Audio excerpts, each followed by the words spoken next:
이스라엘 백성들이 애굽에 400년 종살이 하잖아요. 노예 생활을 400년 하면서 그들의 꿈에도 소원은 하나님 우리를 회복시켜 주십시오. 하나님 우리를 이 노예에서 건져 주십시오 라는 기도입니다. 그 기도가 하나님께 상달되어지고요. 하나님께서 그래 내가 너희를 애굽에서 나오게 하리라 출애굽하는 이야기가 출애굽기입니다. 이스라엘 백성들이 그냥 출애굽할 수 없으니 하나님이 한 계획을 세우시죠. 한 사람을 미리 준비시켜 놓으십니다. 지도자 모세입니다. 모세를 지도자로 세워서 모세를 통하여 200만이나 되는 이스라엘 백성들을 출애굽하는 이야기가 출애굽기고, 그들은 애굽에서 나와서 가야 하는 목적지가 있었는데 그 목적지가 가나안이라는 곳이었습니다. 우리가 흔히 가나안을 약속의 땅이라고 합니다. 왜 약속의 땅이라고 하냐면 하나님이 내가 너희를 이리로 가게 하겠다라고 약속하신 곳이기 때문에 약속의 땅이라고 합니다. 그 땅이 너무나도 좋았습니다. 그래서 젖과 꿀이 흐르는 땅이라고 이야기합니다. 가장 좋은 땅을 하나님이 예비해 두시고 이스라엘 백성들을 노예에서 꺼집어내서 약속하신 젖과 꿀이 흐르는 땅 가나안으로 이끌고 가십니다.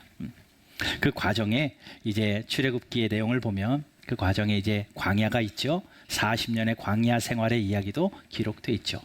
자, 출애굽의 그 과정을 다 지나고 광야 생활을 다 지나고 이스라엘 백성들이 하나님이 약속하신 약속의 땅 가나안에 당도하게 됩니다.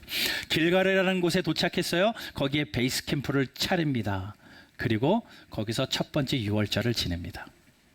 그런 약속한 땅에 도착했습니다. 근데 도착했다고 다가 아니라 거기서 이제 그들이 해야 할 일이 있어요. 하나님이 말씀하시죠. 그 땅을 정복하라고요. 그러니 이스라엘 백성들은 이제 가나안 땅에 와서 그냥 살면 되는 게 아니라 이미 거기에 살고 있는 7 부족들이 있었거든요. 그들의 땅을 정복해 나가는 것이 그들에게 주어진 사명이었습니다.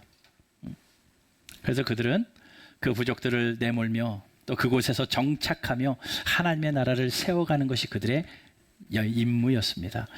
그런데 그 첫 번째 숙제요, 첫 번째 관문이 오늘 본문이에요. 그 땅을 정복하기 시작하는 그 과정 가운데 첫 번째 관문이 바로 여리고라는 겁니다. 정복하려고 딱 봤더니, 그 땅에 들어가려고 딱 봤더니 여리고라는 성이 앞을 딱 가로막고 있는데 그 성이 어마무시한 거죠. 보지도 못한 성이요, 저렇게 높고 웅장한 성이 있을까? 우리가 저 성을 어떻게 넘어갈 수 있으며 우리가 저 성을 어떻게 점령하고 다음 땅으로 갈 수 있을까? 그들은 아마 마음이 녹아져 내렸을 겁니다. 그도 그럴 것이 여리고성은 난공불락의 성으로 알려졌고 높은 지대 위에 지어졌고 성 높이만 4m, 5m 되어지고 그것도 그냥 한 겹이 아니라 켜켜이 둘러싸여져 가지고 적군이 침투하기에 정말 어려운 성, 그게 여리고성입니다. 그 여리고 앞에서 그들은 과연 무엇을 했을까요? 뭘 어떻게 해야 되냐고요. 400년 동안 노예 생활해가지고 아무것도 준비되어지지 않은 사람들입니다. 어느 날 갑자기 출애굽해가지고 광야로 나왔는데 광야에서는 뭐 했어요? 그냥 광야에서는 힘들게 훈련하면서 그곳에서 무슨 준비가 됐겠습니까? 전쟁 준비는 하나도 하지 않았는데 갑자기 앞에 있는 여리고 성 앞에서 그들이 얼마나 당황스럽고 얼마나 기가 죽었겠습니까? 그때 하나님께서 지도자 여호수아에게 말씀합니다. 모세는 이미도 죽고 이제는 정복을 해야 되기 때문에 지도자 모세보다는 더 정복에 능한 군대 장관 여호수아를 지도자로 세워놓고 이제 모세의 후계자 여호수아가 그 백성을 이끌고 있을 때에 하나님이 여호수아에게 말씀하시는 거예요. 2절 말씀 보십시다. 여호와께서 여호수아에게 이르시되 보라, 내가 여리고와 그 왕과 용사들을 내 손에 넘겨 주었으니. 아무것도 일어난 게 없습니다. 여전히 성은 앞에 있고 성을 지키는 왕들은 여전히 시퍼렇게 살아있는데 하나님 말씀하시는 거예요. 내가 이 성과 왕들과 용사들을 다 너에게 주었다. 과거형이 하나님이 이미 다 넘겨버리셨어요. 그러니 사실 이건요, 승리가 보장된 싸움입니다. 끝난 거예요. 하나님이 이미 이기도록 다 준비되어 놓으신 거예요. 하나님이 그렇게 여호수아에게 말씀합니다. 그러면서 어떻게 하라고 하나님이 방침을 가르쳐 주십니다. 여리고 앞에서 당황하는 자들, 여리고 앞에서 그냥 우왕좌왕하는 백성들에게 하나님이 여호수아를 통하여서 이런 방법을 가르쳐 주시네요. 4절부터 쭉 우리가 말씀을 읽었지만 하루에 한 바퀴씩 성을 돌래요. 나팔을 들고 언약궤를 메고 앞서서 가며 백성들은 다 같이 하루에 한 바퀴씩 성을 돌아라. 며칠 동안요? 6일 동안. 6일 동안 하루에 한 바퀴씩 성을 돌고 마지막 7째 날에는 7바퀴를 돌아라 라고 이야기합니다. 하나님의 말씀이에요. 그리고 또 하나는 마지막 7바퀴를 다 도는 그때에, 그러니까 총 13바퀴잖아요. 13바퀴가 다 돌아질 때에 양각 나팔을 부는 자들이 길게 나팔을 불고 그 나팔 소리가 들리거들랑 백성들아 외쳐라, 소리 질러라. 그러면 여리고성이 무너질 테니 너희는 올라가라. 하나님이 그림을 다 그려주시는 거죠. 앞으로 일어날 일들에 대해서, 그들이 해야 될 일들에 대해서 하나님이 세세하게 말씀해 주십니다. 가만히 생각해 보니까 하나님이 3가지를 말씀하신 거예요. 매일매일 돌래요. 그런데 돌되 어떻게 돌라고 말하냐면요, 10절 말, 읽지는 않았지만 10절 보세요. 여호수아가 백성에게 명령하여 이르되 너희는 외치지 말고 음성을 들리게 하지 말며 너희 입에 아무 말도 내지 마라. 자, 그들이 돌 때 해야 될 건 뭐냐면요, 입을 다물고 돌아야 돼요. 3번이나 반복합니다. 외치지 말고 음성을 들리게 하지 말고 입에서 아무 말도 내지 말아라. 침묵하며 돌라라는 거죠. 예, 침묵하면서 성을 돌래요. 그리고 하루에 한 바퀴씩 마지막 7바퀴를, 13바퀴를 그냥 돌래요. 그리고 마지막에는 소리 지르래요. 이게 하나님의 전쟁 방법이었습니다. 이게 말이나 되는 이야기입니까? 이게 어떻게 일어날 수 있느냐고요. 참 어처구니 없는 전략 아닙니까? 그런데 믿음의 장이라고 하는 히브리서 11장으로 가게 되면 히브리서 11장 30절에 이 장면을 이렇게 표현해요. 같이 한번 읽어봅시다. 시작.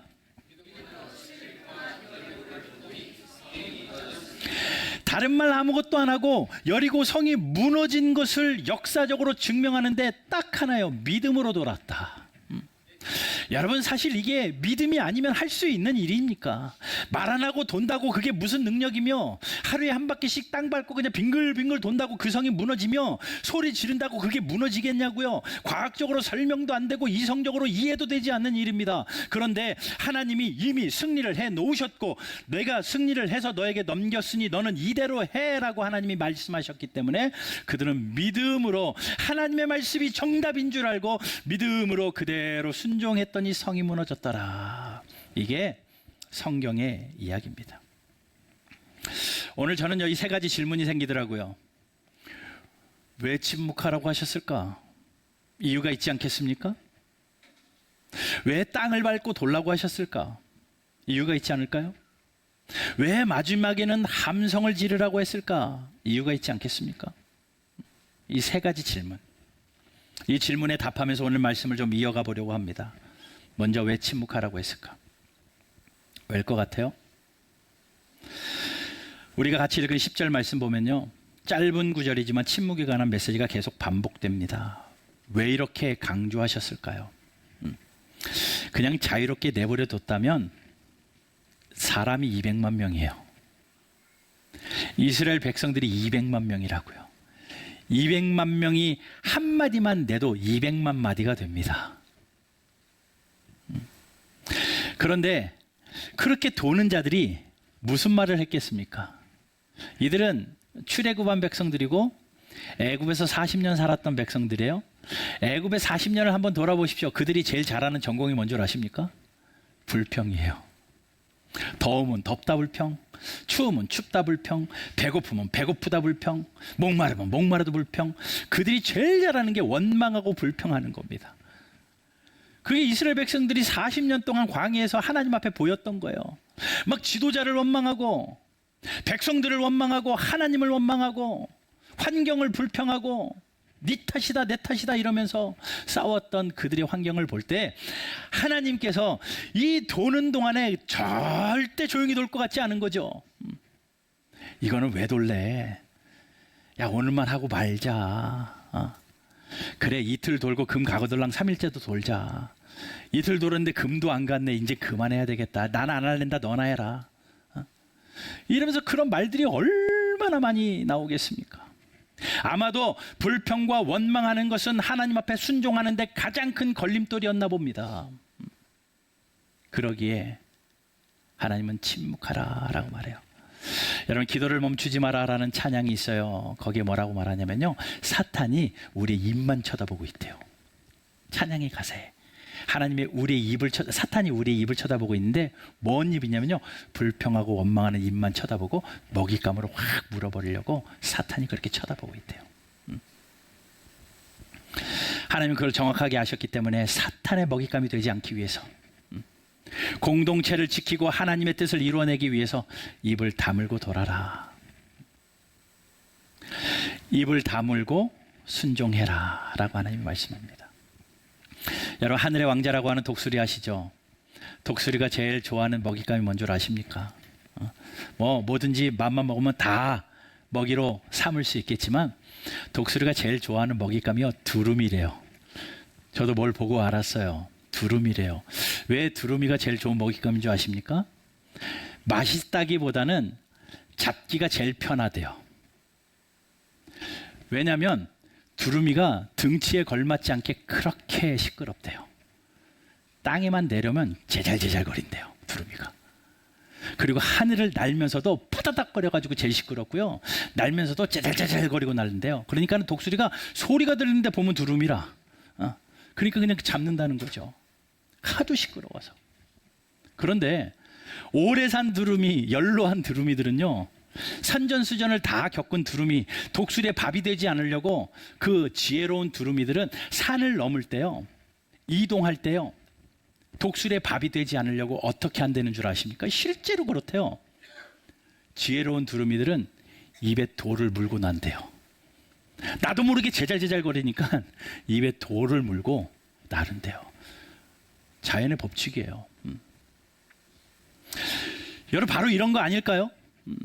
하나님의 일을 하는데, 하나님이 나에게 맡겨주신 일을 감당하는데, 하나님이 나에게 주신 삶의 삶을 사는데 왜 불평거리가 없습니까? 여기 앉아 계신 분들 한 분도 불평거리 없을 거 다 있을 겁니다. 원망거리가 왜 없겠습니까? 내 탓 아닌 일이 왜 없겠습니까? 다 있어요. 근데 하나님이 원하시는 것은요, 입 다물고 기도해라라는 겁니다. 입 다물고 기도해라. 그냥 하나님 앞에서만 털어놓는 거죠. 하나님은 이스라엘 백성들에게 그거 요구하시는 겁니다. 침묵하고 순종하며 성을 돌아라. 여러분, 원망해서 일이 해결될 수 있거들랑 원망하자고요. 네 핑계라고 얘기해가지고 일이 해결되거들랑 그 핑계도 좋습니다. 그런데 보니까 하나도 해결이 안 되더라고요. 원망하고 불평하면 서로 상처만 남고 서로 갈라지는 일만 남고, 그러다 보니 원망과 불평 대신에 우리는 입을 다물고 하나님 앞에 입을 여는 그런 지혜가 있어야 될 줄로 믿습니다. 그러니 여러분, 성도들끼리 만나서 원망하고 불평하는 것보다 격려하고 위로하고 기도 제목 나누는 게 훨씬 좋잖아요. 근데 꼭 보면요, 원망 불평 많은 분들은 구역 예배 시간에 돌을 물고 계세요. 구역 나눔하면 돌을 물고 계시고, 구역 모임이 끝나면 갑자기 입을 여는 분들이 있는데, 그러지 마시고 모여서 말씀 나눌 때는 입을 열어서 내 마음을 나누고 기도 제목을 나누고, 또 원망거리가 생기고 불평거리가 생기거들랑 입을 꽉 다물고 이 자리에 와서 하나님 앞에 기도하십시오. 그게 우리가 살아가는 지혜고 하나님께서 이스라엘 백성들에게 요구하신 일들이라는 겁니다. 두 번째는 왜 땅을 밟으라고 했을까요? 무슨 근거가 있기 때문에 그들이 뱅글뱅글 돌면 성이 무너질까요? 그거 도는 것하고 성 무너진 거하고 전혀 상관관계가 없어요. 그런데 하나님 왜 그렇게 말씀하셨는 줄 아십니까? 이미 하나님이 약속하셨기 때문에 그래요. 이미 약속하셨어요. 성경에 분명히 기록되어 있습니다. 신명기 말씀입니다. 11장 24절에서 25절. 24절 25절 같이 한번 읽어봅시다. 신명기 11장 24, 25절입니다. 시작. 다 너희 소유가 되리니 너희의 경계는 곧 광야에서부터 레바논까지와 유브라데 강에서부터 서해까지라. 너희의 하나님 여호와께서 너희에게 말씀하신 대로 너희가 밟는 모든 땅 사람들에게 너희를 두려워하고 무서워하게 하리니 너희를 능히 당할 사람이 없으리라. 아멘. 하나님 약속하신 거죠. 너희가 밟는 모든 땅은 내가 너에게 주겠다. 땅 밟는 것이 능력은 아니에요. 하나님의 약속이 능력이죠.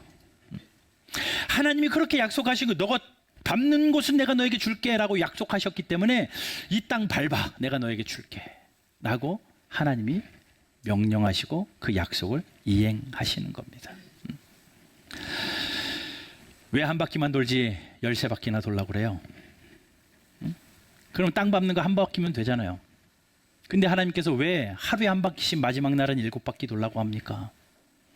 하나님의 관심은요, 점령이 관심이 아닙니다. 성이 무너뜨리는 게 관심이 아니에요. 하나님의 관심은요, 그 백성들이 그래 순종하며 도나 안 도나 보자, 이해되지 않아도 하나하나 보자, 그게 하나님의 관심이에요. 여러분, 우리의 관심은 늘 무너지는 게 관심입니다. 어떻게 성이 무너지지? 어떻게 성공하지? 이 일을 어떻게 해결하지? 이거는 늘 우리의 관심이에요. 그런데 하나님의 관심은요, 모든 것을 승리로 만들어 놓으신 하나님의 관심은요, 네가 이해가 되지 않아도 하나하나 보자, 이게 하나님의 관심입니다. 여러분, 하루에 한 바퀴씩 성을 돌라고 할 때에 왜 이성적인 사람들이 거기서 돌겠습니까? 돌지 않죠. 돌라고 그러면은 이렇게 이야기해요. 아유, 내가 돌아버리겠네 이러죠. 여러분, 언제나 하나님의 말씀이 다가올 때 제일 먼저 우리 이성이 반응합니다. 믿음하고 이성하고는 부딪혀요. 도저히 머리로 납득이 안 되는 거라. 도저히 이해가 되질 않아요.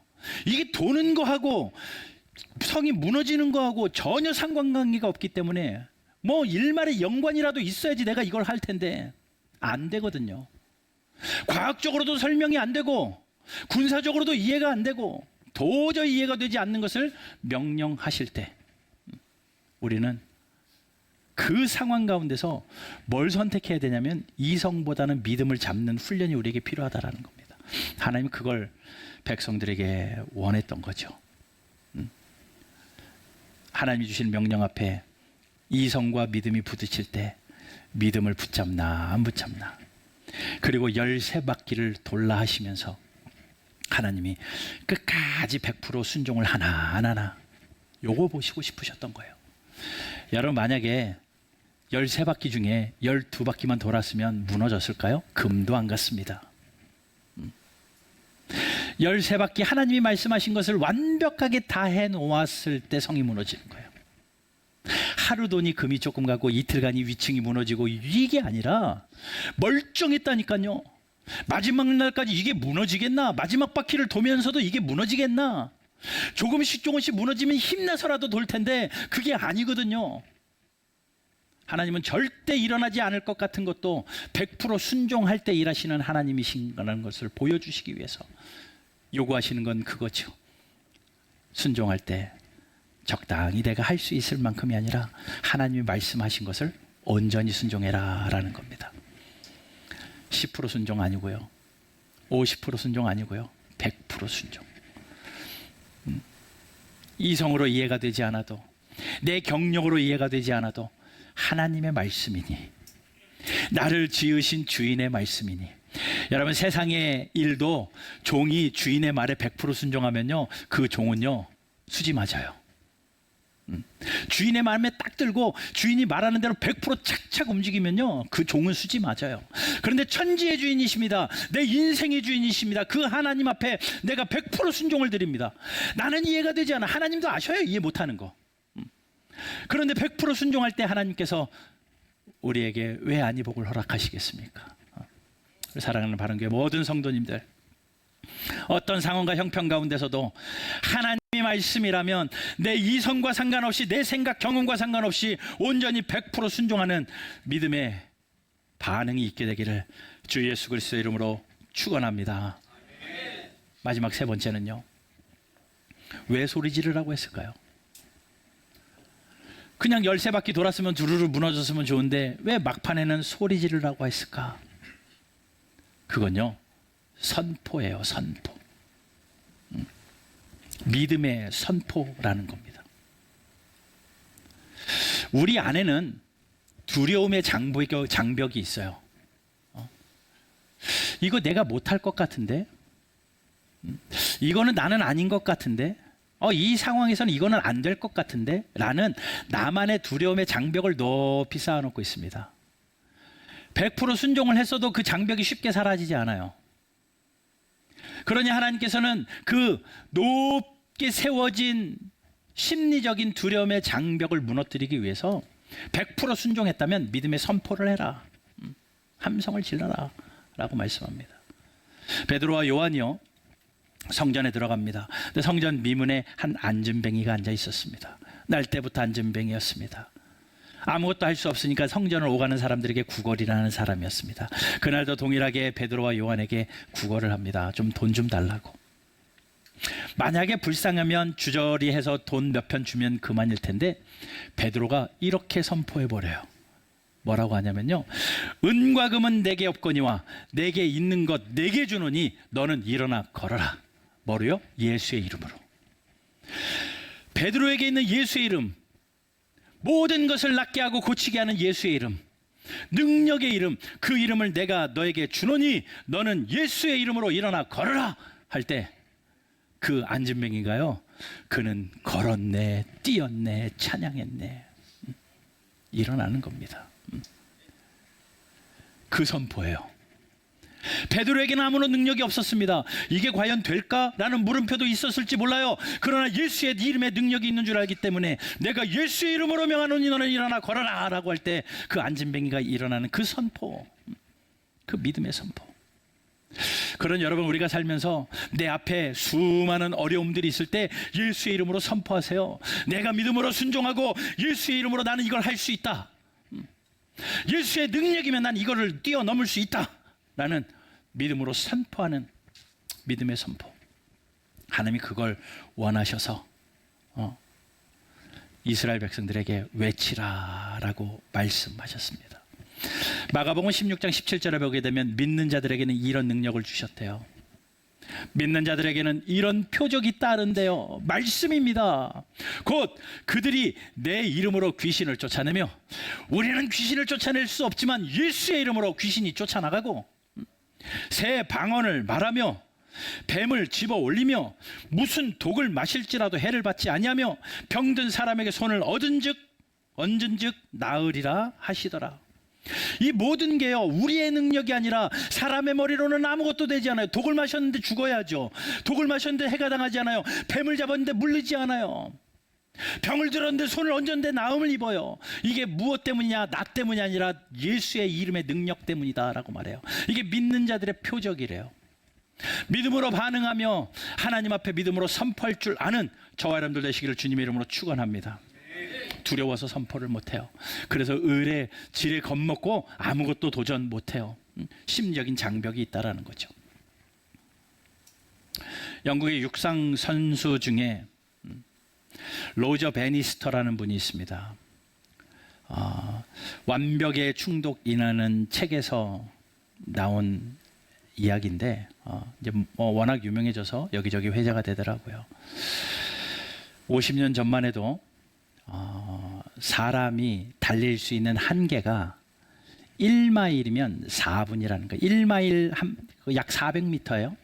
400m 달리기 하는데 4분을 못 넘는다는 겁니다. 그게 마의 장벽이라고 했다는 거죠. 의사들은 이야기합니다. 만약에 인간이 1마일을 4분 안으로 뛰면 심장이 터질 것이다. 의학적으로 불가능하다. 신체적으로 불가능하다. 라고 아예 판명을 내렸기 때문에 사람들이 열심을 뛰어도 4분을 넘지 못할 거라는 그런 심리적인 장벽을 가지고 사람들이 있었기 때문에 4분을 넘는 사람이 아무도 없었다라는 겁니다. 근데 로저 베니스트라는 영국 육상 선수가 내가 달리다가 심장이 터져서 죽어도 한번 달려보겠다 하고 그 1마일 달리기를 했다는 거죠. 기록이 3분 59초 04, 4분을 넘어버린 겁니다. 엄청나게 회자가 되는 거죠. 아마 힘겹게 그 간신히 4분을 깼을 겁니다. 근데 놀라운 건요, 그 기록이 신문에 나오고 모든 사람들에게 발표되고 난 다음에 단 한 달 만에 10명이라는 사람이 4분을 다 깨버려요. 10명이라는 선수들이 4분의 장벽을 다 넘어버립니다. 지금까지 한 번도 못했는데 1년이 지나니까 37명이 4분을 넘어요. 2년이 지나니까 300명이 돌파합니다. 우죽순으로 4분을 넘는 사람들이 막 많아지는 거예요. 아무도 못할 거라고 하고 장벽을 높이 세우고 안 된다라고 생각할 때는 아무도 못했는데 그 장벽을 뛰어넘는 그 한 사람의 모습을 보면서 나도 되겠구나라는 도전의식을 가지고 도전하다 보니까 그렇게 지금은 3분 43초가 세계 기록이래요. 그렇게 되어지더라라는 겁니다. 여러분, 우리가 살면서 그런 장벽을 우리가 높게 세워놔요. 나는 이거는 안 될 거야. 교회를 섬기는 것도 이 정도 가지고, 하나님의 나라 일에도 이 정도 가지고, 내가 이만큼 하면 요만큼은 될 거야 라는 우리만의 그런 장벽들이 있는데, 예수의 이름에는 능력이 있고 예수의 이름에는 능치 못함이 있고 모든 일의 중심에는 예수의 이름이 있사오니 여러분, 예수 이름 붙들고 선포하며 믿음으로 반응하는 저와 여러분들 되시기를 주님 이름으로 축원합니다. 우리는 할 수 없어요. 그러나 예수 이름의 능력, 예수 이름의 능력이 있다라는 겁니다. 자, 이 세 가지예요.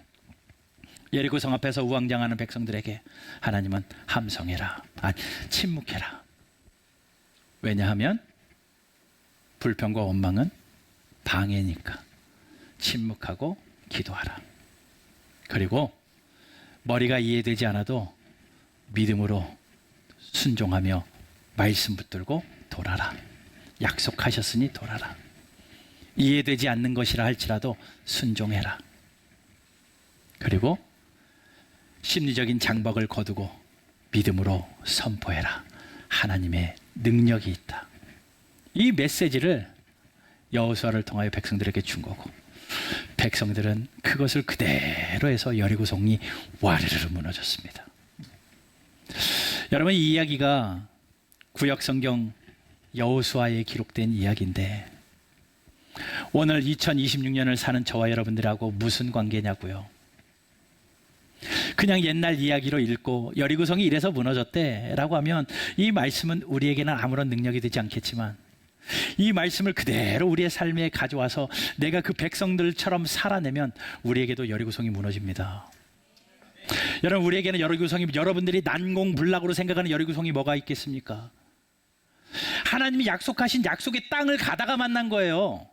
딴짓하다 만난 거라면 혹시 모르겠어요. 그런데 하나님이 약속하신 가나안 땅을 가는 첫 번째 관문이 여리고성이었다고요. 난공불락의 성이었다고요. 여러분들이 하나님의 뜻대로 살아도, 하나님의 뜻대로 열심히 그 길을 향하여 가더라도 우리 앞에 여리고가 나타날 수 있다는 겁니다. 내가 도저히 저거 이길 수 있을까? 내가 이거 뛰어넘을 수 있을까? 내가 해결할 수 있을까라는 여리고성이 생깁니다. 직업이 될 수도 있고, 직장이 될 수도 있고, 사업이 될 수도 있고, 또 우리 돈의 문제일 수도 있고, 사람의 관계의 문제일 수도 있고, 여러 가지 내가 해결할 수 없는 여러 가지 난공불락 같은 그런 여리고가 우리 앞에 있을 때 우리가 어떻게 반응해야 되느냐? 바로 오늘 이 말씀처럼 반응하는 거예요. 제발 침묵하고 기도하는 여러분들 되시길 주님의 이름으로 축원합니다. 머리가 이해되지 않아도 순종할 줄 아는 100% 순종으로, 행동으로 살아내는, 믿음으로 삶을 보여내는 저와 여러분들 되시길 주님의 이름으로 축원합니다. 심리적인 장벽을 거둬버리고 예수의 이름으로 선포하면서 나아가는 거예요. 나아가는 거예요. 여러분, 우리는 이제 10주년을 향해 가고 있습니다. 계속해서 말씀드리죠. 비전을 선포했습니다. 10곳의 선교지가 있었으면 좋겠고 20개의 구역이 늘어났으면 좋겠고 300명의 성도가 있었으면 좋겠고, 따지고 보면요 300명의 성도만 채워지면 그 모든 것은 저절로 따라올 것 같아요. 여기에 300명이 채워진다는 거 되겠나? 요즘 같은 시기에 전도하기 힘든데 되겠나? 우리가 나름대로 심리적인 장벽을 세워놓고 여러분들에게 태신자를 작정하고 여러분 전도합시다라고 할 때 여러분들 하는 말들을 잠깐 들어보면 쟤는 안 돼요. 저 사람은 전도할 수가 없어요. 저 사람은 안 믿을 것 같아요. 내 나름대로의 기준을 가지고 전도의 대상자도 그렇게 정해놨더라고요. 그런데 우리가 믿음으로 선포하면 된다는 거죠. 예수의 이름에 능력이 있사오니 하나님이 올해 연말까지 10주년 때는 우리가 300명이 예배하는 은혜가 있게 해주십시오. 숫자가 중요한 건 아닙니다. 여러분 절대 숫자를 논하는 건 아닙니다.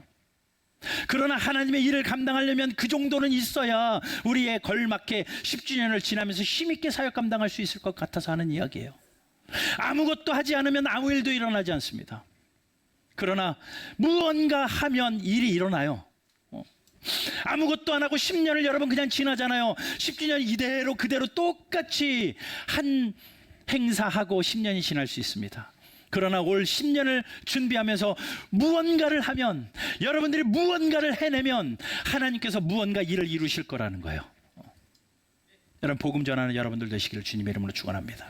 먼저 여러분들이 예수를 잘 믿으셔야 돼요.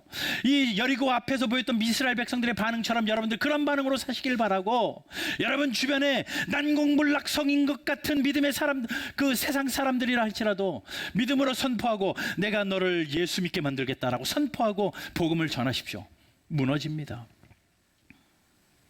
몇 해 전에 제가 섬기던 교회에서 새벽 예배가 있는데 오시는 성도님들을 맞이하느라고 인사를 하는데 저 주차장 건너편에서 한 성도님이, 권사님이에요. 권사님이 다리를 이렇게 줄줄 끌고 걸어와요. 아유 또 아프신가 보다. 그런데 또 저렇게 다리를 줄줄 끌고 기도하러 오시는 모습이 참 귀하다.